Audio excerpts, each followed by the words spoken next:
Estamos aqui no estúdio, e o que é um prazer, com Mártios Sávio Lobato, advogado com atuação em Brasília. Um prazer, Mártios, recebê-lo aqui no programa Diálogo da TV Cid Petro. E uma oportunidade porque o Mártios, ele é o advogado que faz a defesa do Henrique Pizzolatto. O Pizzolatto, o país conhece, do Banco do Brasil, e que foi arrolado no processo do Supremo Tribunal Federal, um processo tido hoje pelos mais conscientes neste país como um julgamento de exceção. Esse ponto de vista eu também tenho, Mártios. Então, primeiro eu procurava saber de você qual é a situação hoje exatamente, já que tem os embargos declaratórios já vencidos e os embargos também infringentes praticamente vencidos nessa data. O que é que você nos fala disso?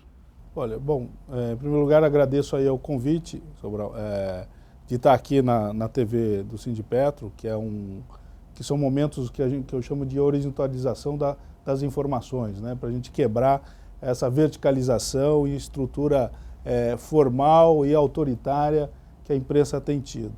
E é um prazer estar aqui com vocês para tratar desse processo especificamente, que tirar um pouco a mistificação que tem dele, que foi imposto como o maior processo de corrupção do país, de um partido político.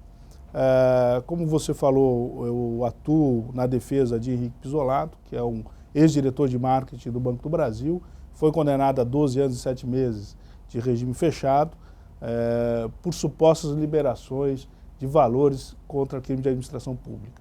Hoje, especificamente, depois de feito o meu segundo embargo de declaração, que venceram, e os embargos infringentes que outros colegas fizeram de outros réus, aguardaremos aí esse julgamento dos embargos de declaração para posteriormente discutirmos eventuais embargos infringentes, né, para minimizarmos o que você colocou muito bem, de um julgamento de exceção. Né? E quando nós falamos de julgamento de exceção, nós não estamos falando de julgamento só porque é exceção, porque é um julgamento eminentemente político. Né? Nós sabíamos que como uma Corte Constitucional é política e interpreta uma Constituição que também é política, certamente preconcepções políticas daqueles julgadores iriam se sobressair naquele julgamento. Mas nós falamos de exceção porque tem uma questão muito mais grave, que é não analisar as provas dos autos. Né? Mais do que você ser condenado sem provas, é você ser condenado a partir de provas que você produziu a sua inocência. Exato. Né? Então, esse que é o grande problema e esse que é o grande desafio de uma Corte Constitucional brasileira, de quebrar os nossos direitos fundamentais, que é o amplo direito de defesa. Quer dizer, nós temos provas robustas, fortes, e que sequer foram contestadas pelo Ministério Público e sequer foram contestadas nos votos dos ministros, porque eles se negam a citar as provas. Eu estou fazendo o meu segundo embargo de declaração, pedindo para que eles falem de documentos que estão nos autos, que demonstram a inveracidade das afirmações da denúncia e eles não analisam. Mártios, há hoje, passado um ano e pouco, um consenso, as pessoas falam, artigos foram escritos, a sobriedade também tomou um pouco conta desse debate todo, e que houve um nítido e claro objetivo em pegar o Pizzolatto. Você concorda com esse ponto de vista? Com certeza, porque se essa tese do desvio do dinheiro público é o pilar da tese desse processo da Ação Penal 470, que é vulgarmente chamado, inclusive, pelos integrantes do Ministério Público como mensalão. E por que isso? Porque sem a existência de um dinheiro público, não há crime contra a administração pública. E aí, realmente, a discussão política que deveria ser feita, que a existência de um caixa 2, ou seja, de um dinheiro não contabilizado para pagamento de dívida de campanha, ele foi apagado, ele tinha que ser apagado. Até porque sabe-se que isso é comum e recorrente na política brasileira secular. Desde o descobrimento do Brasil, nós sabemos que existe caixa 2 em campanhas. Então, por que pegaram ele? Primeiro que na estrutura do Banco do Brasil, ele como diretor de marketing, ele era o único petista naquele setor, que atuava em contraposição de propagandas que eventualmente a DNA, propaganda do Marcos Valério, fazia em prol do Banco do Brasil, com contrato firmado. Isso. Então ele foi colocado lá para dizer que foi um petista que foi colocado exatamente para montar um grande esquema de corrupção no Brasil. E inclusive para justificar a formação de quadrilha que envolveu José Disseu, José Genuíno. Né? Porque sem o dinheiro público não tem formação de quadrilha. Porque se a formação de quadrilha tem como finalidade a reunião de pessoas para cometer um crime, a reunião dessa quadrilha seria para tirar dinheiro público. Como não teve dinheiro público, você não tem formação de quadrilha. Então, realmente foi montada uma história perniciosa, perversa, foi privatizado o instituto que é da maior importância do Brasil, que é o Ministério Público, por interesses pessoais. No Paulo Henrique Amorim, que eu acompanho, e faz o contraponto ao Partido da Imprensa Golpista, o PIG, que aí vai a Rede Globo, vai a Folha, vai a Veja, vão os grandes, o Estadão, os grandes veículos de comunicação desse país, o baronato da mídia, que persiste em querer desestabilizar os 10 anos de governo petista, e essa foi uma oportunidade e não teve sucesso. Eles vão voltar novamente em 2014 com a mesma tese. Lá ficou em vários documentos relatados pelo Paulo Henrique, documentos esses que não foram avaliados do ponto de vista jurídico pelo STF, como você mesmo falou, em que prova-se que não houve dinheiro público nesse negócio e que, além disso, quem mais recebeu o tal do bônus foi a Rede Globo. Exato. É isso mesmo? É isso mesmo. E nesse ponto do bônus de volume é importante ressaltar o seguinte,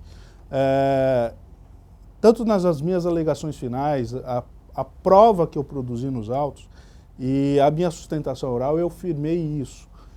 Eu levei como testemunha nossa de defesa o Floresbal, que é o diretor da Rede Globo, e ele fez um depoimento de mais de 2 horas no seu depoimento como testemunha, né, portanto compromissado.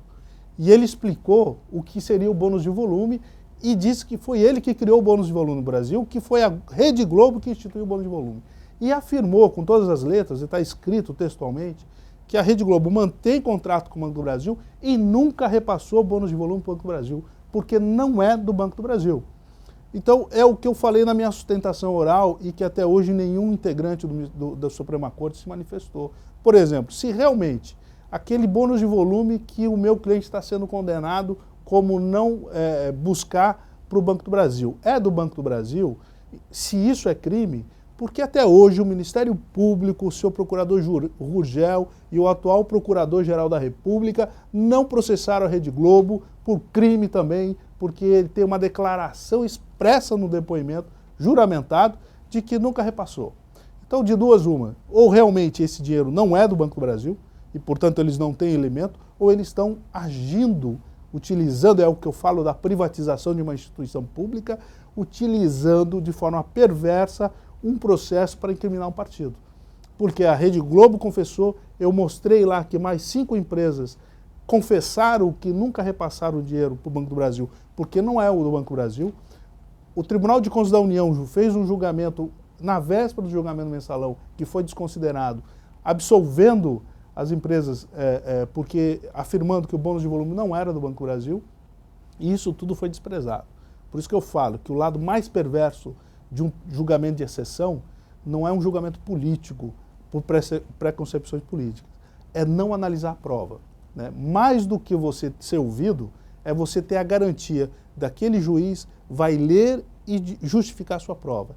E se ele não aceitar, ele fundamentar, olha, essa prova eu não admito por causa disso, disso, disso. Isso é fundamentação jurídica, que infelizmente não foi feito. Isso seria o Estado democrático de direito. Isso é o Estado democrático de direito de um constitucionalismo contemporâneo que nós dissemos que é o amplo direito de defesa. Né? Correto. Mártios, uma coisa que são 2 pesos e 2 medidas. Aí nós vamos, saindo dessa questão que abordamos do pisolato, nós vamos para o tucanato. Essa coisa emplumada no país, derrotada várias vezes, persistente.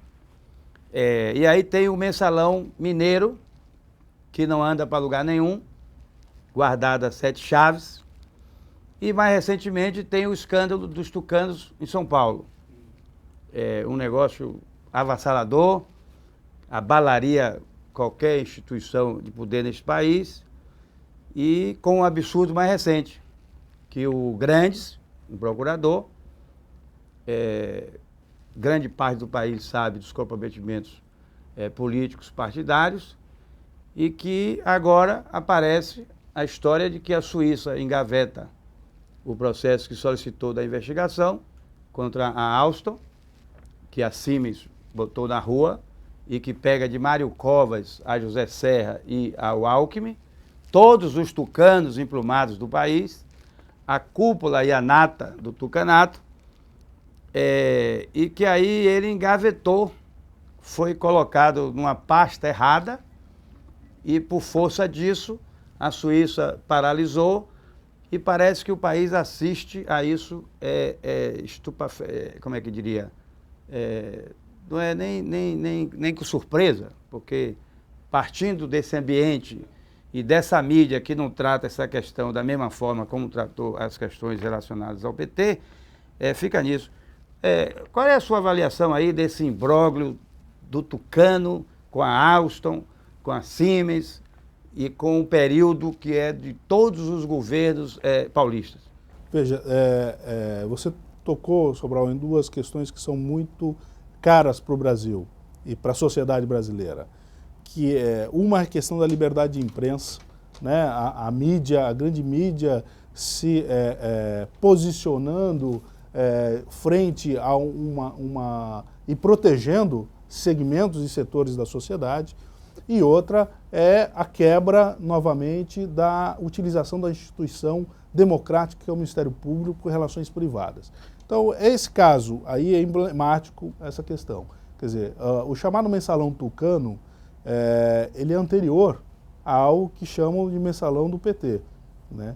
E, no entanto, o próprio ministro Joaquim Barbosa, que foi relator desse mensalão também, praticamente engavetou o seu andamento, não deu o mesmo tratamento igual a esse processo. Portanto, por isso que até hoje não foi julgado. E também demonstra o seguinte: quando você pega um procurador da República com atuação em São Paulo, em que você constata que depois de a Justiça da Suíça requerer documentos, depois que o Ministério da Justiça do Brasil faz 3 ofícios a ele requerendo o andamento do processo, e ele diz que simplesmente, aspas, esqueceu numa gaveta, quer dizer, essa gaveta realmente deve ser muito profunda para que ele não consiga ver aquele processo lá embaixo. Isso é a privatização, né? E que a imprensa, ao mesmo tempo, não usa com a mesma intensidade e força como as críticas eram feitas a outro segmento da sociedade. Correto. Aqui é a questão da liberdade de imprensa. Por isso que quando a gente fala que existe uma condução ideológico-política por parte da imprensa, isso é real. E quando a gente fala que realmente é o momento de estabelecer e debater com a sociedade, dentro do Estado Democrático de Direito, o marco civil regulatório para a imprensa, isso não é censura. Pelo contrário, eu tenho afirmado que isso é a lei que liberta, porque hoje nós estamos escravizados por uma conduta pessoal, autoritária e segmentada de detentores do poder da mídia. Com uma lei debatida com a sociedade, pulverizada e com a sociedade participando na elaboração desse processo de formação dessa nova lei, desse novo marco civil, nós vamos ter uma lei que liberta, vamos ter uma lei democrática e, portanto, nós vamos poder trazer essa igualdade dentro da sociedade e todos terem condições de o mesmo espaço nas grandes mídias de acusar ou defender. Mas a democracia é a possibilidade dessa igualdade. Qual é a igualdade? Igualdade de falarmos de forma de frente a frente e termos a condição de a sociedade avaliar se eu falo verdadeiramente ou é você. Mas quem avalia é a sociedade. Aproveitando essa conversa, Matius, eu gostaria de dizer que talvez agora se acelere no nosso país a possibilidade da gente ter essa legislação na área da mídia, como na Argentina acaba de ter, a Cristina Kirchner acaba de conquistar, depois de 6 anos, árduos 6 anos, ela consegue que a Suprema Corte Argentina declare constitucional a lei e lá passa a existir uma legislação que dá um melhor formato a esse baronato da mídia, e o Clarim está expediando. A versão do Clarim, para quem não conhece no Brasil, é a Rede Globo. Então a Rede Globo não tem feito outro negócio nos últimos dias a incensar editoriais, e ontem chegou até a dizer que vai levar para tribunais internacionais, o Clarim, o Grupo Clarim, tal. Mas nós vamos chegar lá, eu não tenho dúvida disso. Para encerrar essa conversa do nosso diálogo, Márcio, e desejar um resto de semana bom aqui em Salvador, eu queria lhe perguntar uma coisa mais pessoal da sua relação com o Pizzolatto, voltando a ele. Hoje, como é que você sente o astral do Pizzolatto e o familiar também, e a crença dele e a sua, de que tudo isso seja restabelecido, a verdade dos fatos ao final se consolide e a sociedade brasileira possa encarar de frente tudo isso? Sobrão, eu conheci Henrique Pizzolatto há anos atrás, ainda quando atuando, como eu atuo muito nos direitos sociais, no movimento sindical, na assessoria. Conheci ele enquanto dirigente sindical, depois diretor da Previ, e quando assumi a sua representação, a sua defesa, que eu fiz após o recebimento da denúncia, eu tive vários contatos, estudei muito, e hoje eu posso dizer o seguinte: eu tenho convicção, e isso não é só de um cidadão, mas é do advogado, aliás, não é só do advogado de defesa, é de um cidadão. Eu tenho convicção da sua inocência. Tá? A vida dele foi, na verdade, ele já é um réu preso, né? Ele não pode sair na rua, porque quando ele é reconhecido, ele é xingado, ele é achincalhado, ele é chamado de corrupto, então ele praticamente fica isolado em sua casa com sua esposa, né? A família não desagregou porque eles têm uma fé, uma religiosidade muito grande, eles têm uma fé em Deus muito grande, portanto essa religiosidade os aproxima, mas eu tenho dito isso, a pena dele já está sendo cumprida, porque a pessoa que não tem condições de sair da sua casa, mesmo tendo liberdade, ela está presa. Né? Então, isso está aí. Muitas vezes ele tem altos e baixos, momentos de mais fortes em que ele acha que realmente vai demonstrar, porque nós já provamos a sua inocência, só não está sendo lida aquela sua inocência, e momentos de grandes depressões, né? Quando ele percebe que ele está indo para uma prisão de que realmente ele não teve participação e não teve atuação, né, nessa questão. Então, isso é muito ruim para a sociedade brasileira. Talvez hoje aqueles que levantem cartazes por uma prisão imediata, botar na cadeia, não percebam que isso pode ter o revés. Né? Eu sempre digo isso, que eu ouvi de um professor, que a interpretação que você faz hoje pode se voltar contra você mesmo. Então essa atuação perversa, né, essa questão de provar, utilizar uma teoria sem o conhecimento profundo dela, apenas para um modelo de justificação de decisão, amanhã pode se voltar para a sociedade. E por isso que quando a gente luta, e eu particularmente defendo essa pessoa, indivíduo, mas também como professor, como doutor em Direito Constitucional, também defendo a minha Constituição, como cidadão e professor, muitas vezes eu vejo isso, que estamos rasgando a nossa Constituição, os nossos direitos individuais, as nossas garantias fundamentais. A cidadania e o cidadão precisam perceber isso. E por isso, só para finalizar, reitero, principalmente com a liberdade de imprensa. O marco regulatório da liberdade de imprensa, ela não é autoritária, ela é a lei que liberta. Talvez seja a única lei que possamos, junto com a sociedade, discutir no Estado Democrático de Direito a democratização da informação, que hoje nós temos as suas agarras muito presas. Né? Tá, agradecemos a presença e a participação do Márcio nessa conversa com o programa Diálogo, e quando você estiver para o Salvador da próxima vez, apareça, faça uma visita que será muito bem-vindo. Eu agradeço o convite, a sua participação e essa oportunidade de estar aqui com os trabalhadores petroleiros para esclarecer o que muito foi tornado um mito, né, dentro de uma relação da sociedade brasileira. Muito obrigado.